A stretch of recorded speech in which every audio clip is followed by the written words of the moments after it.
ដៃហើយពេល map មួយនេះគឺអំណោយផលទៅខាង Assassin 3 Hero អស់លេង អូ what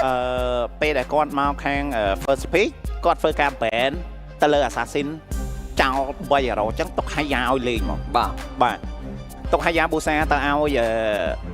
dark side លេង បាទ Assassin ក៏ ban Let's Lot ក៏ ban Fanny ក៏ ban 3 Hero ចោលយកហ្មង សវ៉ាន់វ៉ាន់ បាទ វ៉ាន់វ៉ាន់ នៅសល់ Kimi បាទ នៅសល់ Uranus នៅសល់ Alot ចាំមើល សល់ Fovia អូច្រើន បើគាត់លេងអញ្ចឹងគាត់ដកFredrin មកហើយមក ហ្នឹងហើយ Fredrin first pick ក៏អាច កុំឲ្យចាយត្រាស់ច្រើនតែគេអាចលេង Kimi វិញ Alot first pick ក៏បានដែរសល់ Alot មួយ Alot មិញក៏គាត់ first pick ដែរមិញហ៎ ហ្នឹងហើយ តាមពិតបើខ្ញុំជាGalaxy Legend គាត់អត់នេះទេបាទគាត់គាត់ថាគាត់ អត់យក Allot first pick ទេបាទព្រោះដោយសារទី1ហេតុអីបាទខ្ញុំនិយាយអញ្ចឹងថា Allot គឺសម្រាប់ខាង Dark Rai Esport គាត់អត់បខំនៅក្នុងការយកទេបាទអត់ខ្លាចគេយកទេអត់ដណ្ដើមយកតែបណ្ដោយកតូននេះតែសល់ Kimi អាចជាជំរឿអត់នៅក្នុងការ pick slot ដំបូង Granger ក៏សល់ដែរតែ Granger អូ Hayabusa ក៏ដូចជា Kimi តែក្រកគាត់សល់តែ ត្រូវមានត្រូវយក ក្រកគាត់សល់តែ សល់ក្រកតែ pick នៅក្នុង slot ហ្នឹងអត់ទៅណោបាទបើគាត់ចង់លេខដៃបើគាត់ចង់លេខដៃឆ្ងាយដូចគ្នានៅសល់ if សម្រាប់ Secret ព្រោះ Secret គឺជាដៃ player ដែលគាត់លេង if ដែរបាទចឹងរៀងធ្ងន់ដែរបាទចាំមើលជាមួយនឹង Haya Kimi ក៏បានចេញពីខាង Dark Rai បាទសម្រាប់Fredrin ទៀតហ្នឹងមើលទៅ Fredrin Alot ទៀតហ្នឹង3 pick ដែរយកពី Fredrin វារៀងចាប់ Kimi អត់ជាប់ហីមានអីតែមកលេងបានព្រោះដោយសារ Haya កោតឈឺហ្នឹងសល់ Alot ដូចគ្នាបាទ Alot Fredrin ដែរហ្នឹងអាចដែរបើអត់ pick នៅ slot ហ្នឹងអាចនឹងមានការបែនចាំហ្នឹងហើយ Alot Fredrin ដែរមានគិតច្រើនលេ hero ដែរ hero ដែរហ្គេមនេះអាចនឹងមានការបិទHarutចោលHarut អត់ទាន់ជាជំរឿទេព្រោះដោយសារនៅសល់ Granger ដែរគេសល់លុនដូចលេងទៀតហ្នឹងហើយសល់លុនដូចអីគេយកដៃឆ្ងាយមកគេលេង if ក៏បាន if លេង combo ជាមួយនឹង Golen ណាអាចយកលុនដូចយកមកលេងក៏បានដែរហ្នឹងហើយបើបន្ទាប់ពីការដកHarutចោលបាទ Golen សល់ច្រើនយើង Golen អូ Uranus មកបរហើយលុនដូចបាត់ Uranus លុនដូច counter Haya ផងចោលវាយKimi បាន Uranus បានផងហ្នឹងហើយណាមួយលុនដូចវាជា best best counter ទៅលើ Uranus ក៏ដូចជាប្រភេទ hero ណាដែលតាន់ហើយចិនឈាមព្រោះដោយសារប្រភេទ hero លុនដូចគឺជា hero ប្រភេទដែល massive damage ឡើងបែរចោលមិននេះមកបែរចោលបាត់ហើយនៅសល់ឈប់ goal Golen សល់មកស្គាល់សល់អីទៀតតែវារៀង late បើសិនយើងគិតទៅលើត្រារបស់ Galaxy អត់ late ទេខ្ញុំយល់ហើយEarly គាត់មាន hero ប្រភេទដែលគាត់ control objective ដែរត្រឹមត្រូវអាហ្នឹងវាអាចជាជំនួយឲ្យ Golen ឆាប់មានលុយដូចគ្នាតែនៅសល់មកតង់ទៀតតាសល់ Granger មែនចឹងអត់ទេសល់ Harut លេងបានហ្នឹងហើយ Harut គេសល់ដែរលេង hero ដដែលក៏បានបើ ban Harut ចោលគាត់លេង Granger បានផាសា ban ចោលដូចគ្នាចឹងអស់ផាសានៅសល់ if ក្រកក៏ធ្វើការ ban បាទខ្ញុំធ្វើការ ban បិទទៅលើ Rome ចោលមួយទៀតអត់ ban Ginger ហ៎បងអីគេ Ginger Granger បងតែតោខាងលេងហ្គេមយូរGinger ban Ginger អត់បងខួរក្បាលបងមិញ Ginger ស្មាន ជីងចក់អត់ទេអត់មានការបែរទេខ្ញុំគិតថាបើកដែរណាមួយអត់ចំណេញទេដោយសារលេងរេងអត់ដែរប៉ះបងទេhôm nay xạ châu tao vẽ pro mà cười là nhưng cho bao giờ tao vẽ pro lâu rồi càng pro ui ra nước viên bài thọ ấy cho một plate chọc vô ở đây nhưng mà tao ăn tay 1v1 đấy nè ở đây tay ធ្វើថ្ងៃតែក្នុង line ដែរឥឡូវកំពុងតែខ្វះខាតជាមួយនឹងតែងពី front line មែនតើពីសំណាក់សមាជិករបស់ នៅសល់ Khalid នៅសល់ Khalid ដែរនៅសល់ Khalid សល់ Hilda បាទ Khalid Hilda តែបើយក Khalid ប្រហែលជា map រៀងធំជាងបើមិនជា Hilda ក៏បានដែរតាមពិត Hilda មួយ Khalid ម្នាក់យ៉ាងចំបាទយក Hilda អត់ stand ទេបងហ្គេមនេះអត់បោះវិគីគាត់ដែរលេង Esmer អត់យើងអត់ដឹងថានៅក្នុង screen តែខ្ញុំជឿថាគួរតែបាទគាត់លេង Esmer ក៏វាយបានគួរតែលេងបាទហើយលេង Oli យកមកបាទ ប៉ុន្តែបើសិនជាគាត់ចង់យក fighter តោះតែគាត់លេងជាគាត់មានជាមួយនឹង Jason Sin ប៉ុន្តែឥឡូវគាត់មាន Jason Sin ទេបាទអញ្ចឹងគាត់អាចយកជាមួយនឹង double fighter បានទេ អូគាត់គិតថាបូមអាចម្នាក់ឯងអាច front line បានអញ្ចឹងគាត់ព្យាយាមយកបាដាមយើងទទួលស្គាល់ហ្គេមមិញការប្រកួតមិញដូចជា Sprint Land យូសងតែគាត់យើងទទួលស្គាល់ Stir front line មែន Stir front line មែនអត់មានណាគេ front line ហ្នឹងហើយបាដាមផុយល្អហ្នឹងដូចគេថាតាមចឹងបាទសល់ Harrod អាចនឹងយក Harrod មកតដែរ Harrod អាចនឹងធ្វើការដូរ mid lane មួយឬមួយយ៉ាងណា mid lane សល់ if សល់ Novaria សិតតែជាប្រភេទ hero ដែល combo ជាមួយ Fredrin ក៏ដូចក៏តូតបាទ Novaria ក៏ល្អ if ក៏ល្អដូចគ្នាពី hero ហ្នឹងយ៉ាល្អធំបាទហើយ Ranger បើជីងchơiលេងបាទ Ranger if មកនេះបាទចុះ last pick ចុងក្រោយសម្រាប់Dark Knight Esports ដែលភ្លាមគ្រូ laner នៅសល់ជាមួយនឹង Harrod Intel ថាលេងមិនកាត់ Intel តំណងជាងអីបាញ់អត់ចូលយកហ្មងបាញ់អត់ចូលយក early វាបាញ់អត់ចូលតែ late game វាល្អដែរតែរូបភាពមួយហ្នឹងបើដកIntel មកពិបាកលេងខ្លាំងតែឥឡូវយើងគិតថាបើអាច Harrod ក៏បានសម្រាប់គាត់តែហ្គេមនេះអាចលេងគាត់បាន Cloud មិញឃើញហើយគាត់បានមកយល់ហើយតែមិញវារៀងធ្ងន់នៅសល់ Obsidian នៅសល់ Harrod សល់ Moscow បាទឬមួយគាត់ចង់បាន fighter យកមកលេងបាទ fighter យកមកលេង Golan នៅសល់ Lapu បាទ Lapu Esme ទីចុងក្រោយ Lapu fighter silent double fighter មកឲ្យពី Dark Knight Esports ឥឡូវគេឥឡូវទៅនិយាយចឹងតែ early snow របស់បានធំហ្គេមហ្នឹងអាចនិយាយថាបានចេះគាត់មាន Kimmy mid lane មួយហើយចឹងប្រភេទ Aspen គាត់មានក្នុងការ push turret ណាបាទខ្ញុំចូលមកហ្គេមហ្នឹងបាទចុះនឹងកែកន្លែងហ្នឹងការប្រកួតវគ្គ2អត់ទេអាឡៃបងឯងនិយាយថាពាក្យមិនហ្នឹងគឺការចេញអត់តាន់យើងអត់តាន់នេះមែនអាហ្នឹងការចេញអាកន្លែងហ្នឹងគឺនិយាយចឹងហ្មងនិយាយមិននិយាយសិនមកមានអីអត់អីទេបងតាបាទអញ្ចឹងនេះគឺជាតរ៉េសនៅក្នុងការប្រកួតវគ្គ2របស់យើងបាទដែលអត់មាន spare ជាមួយ Judify ទេសិតតែជាមួយនឹង spare flicker រហូតដល់ទៅ7បាទ7 spare យកទៅម្ដងបាទគ្នាអញ្ចឹងបងតែគ្រាន់តែខុស spare ជាន់កក់មួយបាទ spare ជាន់កក់មួយ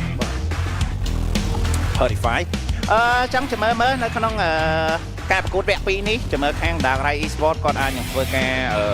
យកបានមួយបន្ទុកវិញទៅលើ Galaxy Legend ឬមួយក៏អត់បាទយើងចាំតាមដានទាំងអស់គ្នាតែហ្គេមនេះនៅក្នុង Expanding River Dark Knight គាត់ត្រូវតែមកគាត់លេងត្រាស់ហ្នឹងគាត់ត្រូវតែលេង aggressive ហ្គេមបាទការប្រកួតនេះយ៉ាប់បាទនិយាយគាត់លេងត្រាស់ហ្នឹងគឺគាត់ត្រូវតែ aggressive អាចនិយាយថាបាន double silent fighter fighter silent ហ្នឹងគឺវាធំមែនតើពេលដែល team fight បាទយើងសម្បូរទី1សម្បូរស្ដាំច្រើនទី2យើងមាន damage early ពុកនិយាយតែគាត់ត្រូវព្យាយាមធ្វើឲ្យបានល្អនៅ early បាទចូលទៅដល់ late ប្រហែលរបស់គេបាទចូលទៅដល់ late ប្រហែលរបស់គេខ្លាំងនិយាយមែនចូលទៅដល់ late គេផុកតិចអ៊ីវមានអាចចូលដល់អ៊ីវបាទបាទឡាពូក៏មកតែនឹងអាលីចូលបានបាទដល់ late ចូលដល់ late គេផុកគេតែមួយ front line គេមាន2 hero គេមាន Alo គេមាន Fredrin ចាំ front line អញ្ចឹងកតូតចាំទៅលោត back up អញ្ចឹងភ្លាមកតូតដឹងតែចូលចិត្ត Eve ចាំជួយ Eve បងដឹងតែចូលចិត្ត Eve ហ្នឹងបងចាំជួយ back up Eve ព្រោះតែសារ hero កតូតមិនមែនជា hero ដែល front line យកហ្មងតែ hero ចាំ back up ពេលទៅ fight កាត់ឡើងមិនមែនចង់និយាយថាកតូតមិនមែនពូតែងទេបាទចាំតាមកតង់បើសិនជាឲ្យគេវាយគឺចាំតា ultimate តែបើសិនជាគេវាយគ្នាគាត់គឺគាត់ ultimate cover បាទហ្នឹងវាចឹងរូបភាពមួយចឹងទៅទៀតបាទតែ timeline damage របស់ខាង team Galaxy Legend early ក៏គាត់មានdamage លេងដែរបាទ early លេងបានដូចគ្នាតែបើសិនជា Sky Piercer របស់ Vicky ចាប់ដើមមាន stake ហើយរៀងធ្ងន់កតិចទេបាទអញ្ចឹងឥឡូវយើងត្រឡប់មកវិញជាមួយនឹងការប្រកួតរបស់យើងក៏សូមស្វាគមន៍អ្នកទាំងអស់គ្នាជាមួយនឹងការប៉ះគ្នារវាង Galaxy Legend ជាមួយនឹង Dark Knight នៅក្នុងការប្រកួតវគ្គ2អាកន្លែងហ្នឹងហៅថាចង្កែអត់កើតកន្លែងហ្នឹងមែនមុននឹងទៀតបាទអរេនៅក្នុងប្រកួតនៅក្នុងវគ្គ2នេះក៏ពើមិនព្យាយាមកុំឲ្យចូលទៅដល់ late អសោះបាទ LED មានអារម្មណ៍ថាពិបាកលេងហើយបាទពិបាកលេងផងGalaxy Legend ណាបាទ បាទ ចឹងឥឡូវការផ្លាស់ប្ដូរជាមួយនឹង Hero ចេញពី stick គាត់បានគីមីយកមកលេង early game នេះគ្នាបាទភ្លាម Shadow មានការបោះចេញពី Dark Side តែ retreat បាន តែលេងមិញលឿនណា rating ផោកបានយកមកទៅលេងជាមួយ Emblem ជាមួយនឹងអូ adaptive attack ពី Vincent ហើយគាត់លេងជាមួយនឹង Insurance ណែភូមិត Hero ចេះ Signature Hero ហ្មងបាទក្លុកពេញទីក្រុងចាំអត់ Uranus Steel Lord បាទអូសាហាវ Uranus Steel Lord ហើយ Steel Lord ពោវាបាញ់ Flame Sword Steel Lord បាទអូយញាក់សាច់ ជើលួច Lord បាទនេះគឺជាចំណុចល្អរបស់គាត់បាទ ចូលយើងក៏មក play ដូចគ្នាផងដែរជាមួយនឹង Infinite Note 50 series ជាមួយនឹងទូរស័ព្ទដៃដែលសម្រាប់ gamer យកហ្មងហើយល្បឿនសាកថ្មគឺលឿនខ្លាំងមែនទែនដល់ទៅ90 W និងសាកអត់ខ្សែ30 W ដូចគ្នាហើយជាមួយនឹងអេក្រង់គឺលឿន smooth យកតែមែនតែនយកហ្មងជាមួយនឹងល្បឿនដល់ទៅ144 Hz ដូចគ្នាសម្រាប់player mobile ចឹងគឺត្រូវប៉ាន់ណាជាមួយនឹង Infinite បាទ បាទ លេខសាត់ អែមស្រែមហ្មង បាទអញ្ចឹងឥឡូវយើងបមកនៅក្នុងការប្រកួតរបស់យើងវិញបាទគឺបច្ចុប្បន្នការយើងអត់ទាន់បានឃើញទេហើយនៅក្នុងការប្រកួតមួយនេះយើងក៏អត់មានឃើញការចូលទៅនេះដែរអាចនឹងឃើញវាយ team fight 5ស្មើនៅឯ total ទី1បាទ តែ game មួយគាត់ថាលេងចឹងដែរបងហ្នឹង បាទមកលើបងវាយព្រមទៀតហើយដូច early game ជាមួយនឹងការចាយ flicker មួយប៉ុណ្ណេះអត់បញ្ហាបាទគាត់ដល់យ៉ាបងវាយវិញអាចនឹងមានបញ្ហាទៅលើ Louis Star ទេចាក់មួយចាក់ពីរ final ស្លាប់មួយជាមួយនឹងការចាប់ពីរក៏ដូចដាច់ជាមួយនឹង Dark Side លោក Post Plot ចូលទៅបងបន្តគាត់វាយជាមួយនឹងការបើកដោ PC ខែធ្វើការចាប់បាន200ពីវត្តមានរបស់ Galaxy Legend ធ្ងន់ up Dark Side សល់ RT ទុកចោលយកហ្មងអត់បានពុះនោះទេមិញគាត់ចោតធួនមែន យ៉ាបងវាយហត់ច្រាមយកតែដល់ពី Vincent ធ្វើការចាយ flicker PC ខែក៏ដូចជាវត្តមានរបស់ Lane Retreat មួយប៉ាំងយកជាមួយនឹង objective បានល្អខ្លាំងតែ Vincent ដូចជាអត់មកតាមបានហើយ1000 shot នេះ game ចង់តាណាជាមួយនឹងការទិញវាយយកតែដល់វត្តមានរបស់ Vincent ងាក់កយកតែដល់តែយកមួយជាមួយនឹង Vicky ក៏បាន kill ផងដែរ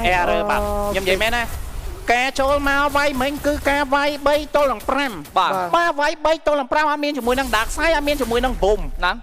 បាទការចូលមកនេះគឺជាការសម្រេចចិត្តប្រហែលជាការ communicate ប្រហែលជាមានការ short call មកព្រោះដោយសារមិញហ្នឹងគឺមាន Vincent នៅឡើងគាត់អាចគិតថាអាចនឹងវាយបានដើម្បីអូសកាឡាដើម្បីចាំជាមួយនឹង Dark Side ហើយជាមួយនឹង Boom ធ្វើការ rotate មកវិញឬមួយក៏មិនប៉ុន្តែការសម្រេចចិត្តអំបញ្ញមិញគាត់ពេលដែលគាត់បាត់បង់ជាមួយនឹង2នាក់ហើយគាត់គួរតែប្រឡែងទៅឲ្យគេហ្នឹងហើយបាទអញ្ចឹងការចូលមកវាយជាមួយនឹង3ទៅនឹង5នេះគឺធ្ងន់យកហ្មងបាទបាត់ទាំង4ខៀលអស់ជាមួយនឹង total បាទអាលីងណាមួយមានវត្តមានរបស់ Dark Side ចាំ retreat ជាមួយនឹង total បង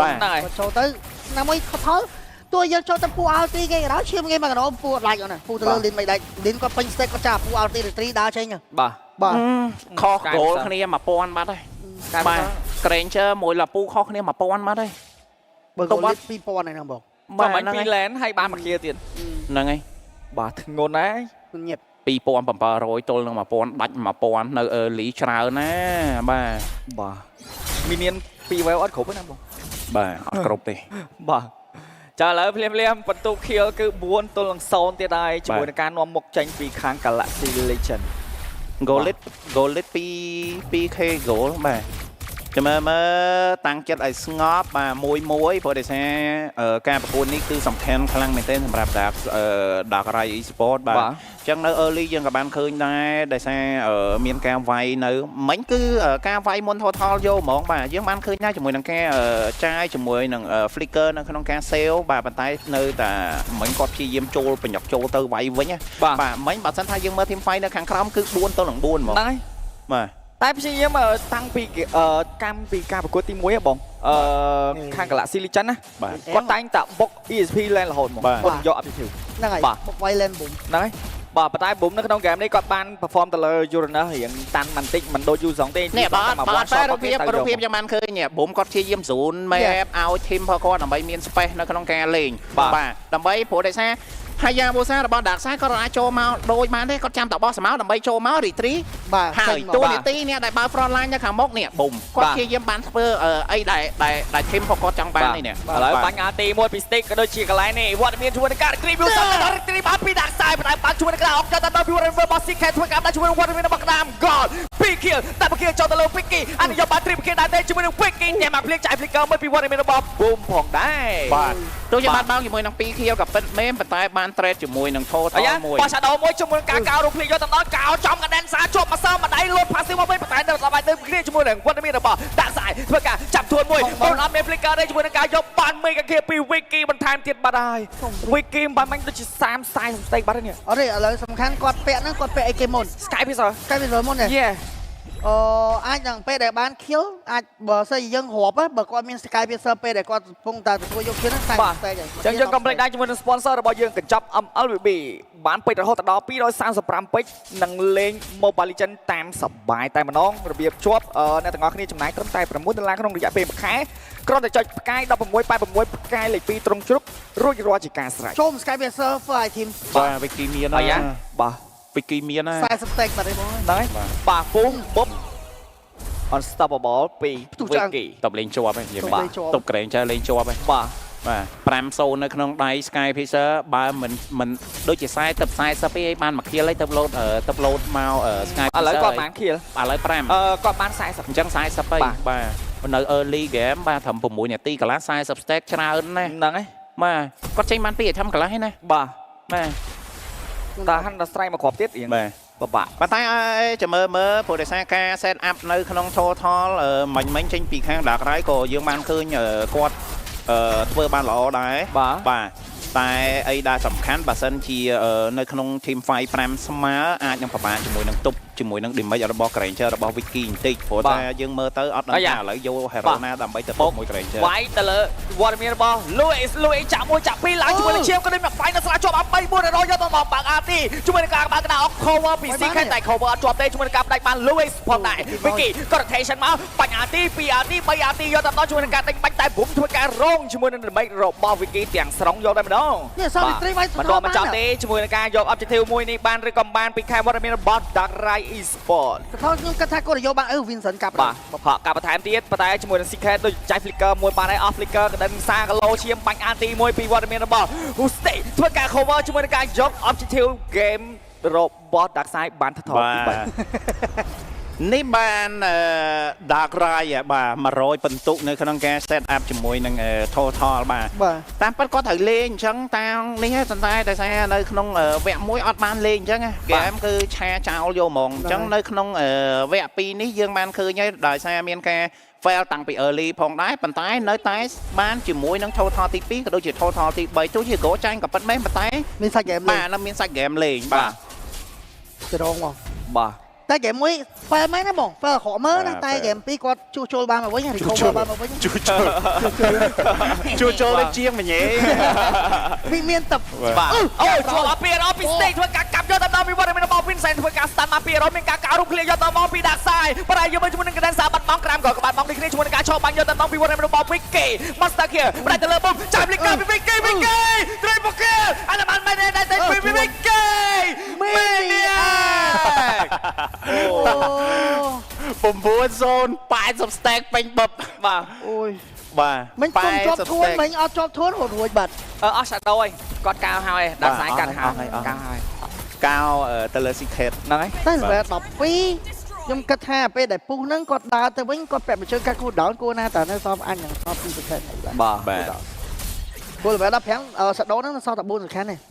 គូដោនណា នេះ free បាញ់នេះតាមពិតពុះណានេះពុះមក target ចូលចូលបាទអស់លីងដោយសារមិញក៏បានពេញ stack បាទតែបាទ flick ចូលទៅវាយយកហ្មង aggressive play ចេញពី Wiki តែម្ដងបាទម៉ាក់ load Sky Pizzer បាទ9-0លុយសតមួយស្នេហ៍បាទបង បាទ Vincent ទប់លេងជាប់ហើយណាលពូ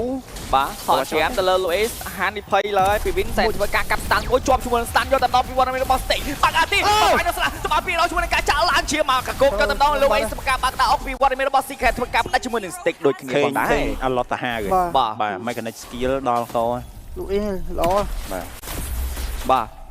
ចាក់1ចាក់2បើកជាមួយនឹង skill ទី2ពី Secret ដើម្បី annoy ឲ្យ slow ជើទោះមិញក្រោយដាក់រ៉ៃយើងទទួលស្គាល់ថា draft គាត់ចង់ឲ្យ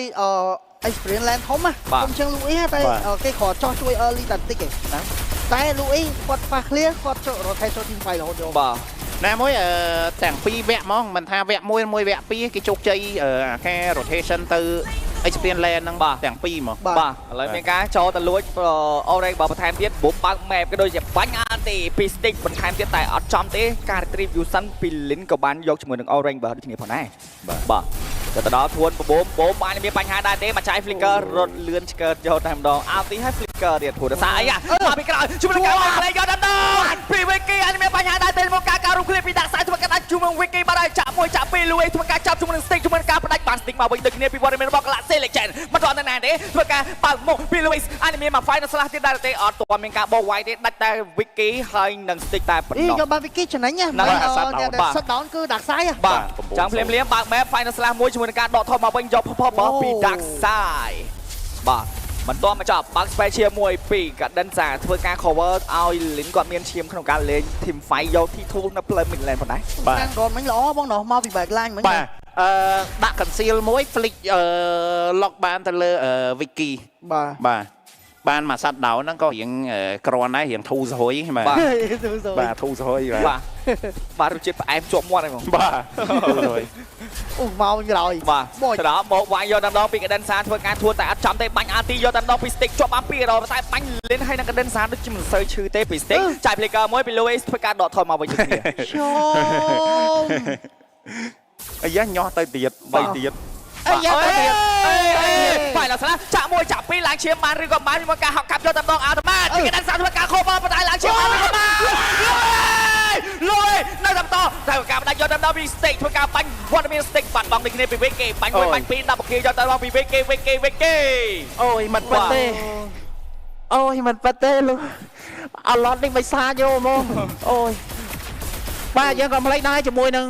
Legend Cinema បើសិនជាអ្នកនរគ្នាចង់ទស្សនាជាមួយនឹងភាពយន្តបាទតោះទី3បាទចង់ទស្សនាជាមួយនឹងភាពយន្តល្បីក៏ដូចជាកន្លែងដែលមានផាសុខភាពបាទហើយបើសិនជាអ្នកទាំងអស់គ្នាជាពិសេសដែលចង់មកទស្សនាជាមួយនឹងការប្រកួត MPL របស់យើងនឹងមានការបញ្ចុះតម្លៃគ្រប់ប្រភេទសម្បត្តិទាំងអស់បាទចំនួន 10% ផងដែរបាទចឹងអាតមែតបាត់ហើយចាំមិញផ្លូវមីឡែនយកបានមិញខ្ញុំគិតថាគាត់ដាច់មុនហើយប៉ុន្តែការដាច់ផកគាត់ trade បានជាមួយនឹងសមាជិករបស់ខាង Dark Rai Esport បានមួយដែរបាទអញ្ចឹងក៏មិនសូវជាខាតដែរបាទណាមួយគាត់ off flicker បាទ off flicker មិញ delay បានជួនមកខាបោកបញ្ឆោតមួយនេះបើគ្នាគាត់ rotate មកតន់បាទអូយអរេអាឡតនេះលេងប្រហែលបងដែរបាទអញ្ចឹងឲ្យថាឥឡូវយើងក៏លេងទៅមើលជាមួយនឹង Wiki 12000បាទ full item យកតែម្ដងបាទ Sky Fisher Hunter Strike បាទ BOD Silver Bird បាទ Flick Raw បាទ full item បាទតែងជាមួយនឹងស្បែកជើង Moment Speed យកតែម្ដងបាទដល់កតែយើងមកទៅមើលទៅក៏លេចទៅមើល Louis item ដែលជំនួយឡើងឈាមរបស់គាត់មានតែ Oracle ណាបាទហើយជាមួយនឹង emblem របស់គាត់គឺ emblem fighter បាទ spell web បាទប្លេងឡតចូលបានទេប៊ូមយ៉ាត់លងខ្លួនចូលទៅដល់មានការកាក់មុខពីវត្តមានរបស់ Louis ចាយ flicker off flicker ទៀតហើយពីប៊ូមតែមួយប៊ូមគាត់ត្រូវតែធ្វើចឹងឯងព្រោះតែសាររកគាត់ front line បើគាត់អត់បើក map ទេគ្នាគាត់អត់មានលេងទេគាត់ធ្វើអស់ពីសមត្ថភាពរបស់គាត់ឯងបាទនិយាយទៅគ្រូដាក់ប៉ុណ្ណាគាត់ធ្វើប៉ុណ្ណឹងធ្វើអស់ហើយបាទ yes គាត់នៅតែអាចដកថយបានហ្នឹងគឺជារឿងមួយដ៏ល្អដែរអីបាត់បង់គាត់ហ្នឹងបានធ្ងន់អីដែលបញ្ហាឥឡូវបើយើងមើលទៅខាង Dark Rai Esport គាត់ពងតែពិបាកលេងណាមួយ damage របស់ Wiki គាត់មានច្រើនពេកអូ Wiki លក់ស្បែកជើងចោលបាត់ហើយបាទអូលក់បាទលក់ស្បែកជើងឲ្យចេញទិញ Winner Nature មិន last item Winner Nature តុបជាមួយនឹងDark Side បាទធ្ងន់អប់បាទចាប់ផ្ដើមហើយឥឡូវពិបាកចូលដល់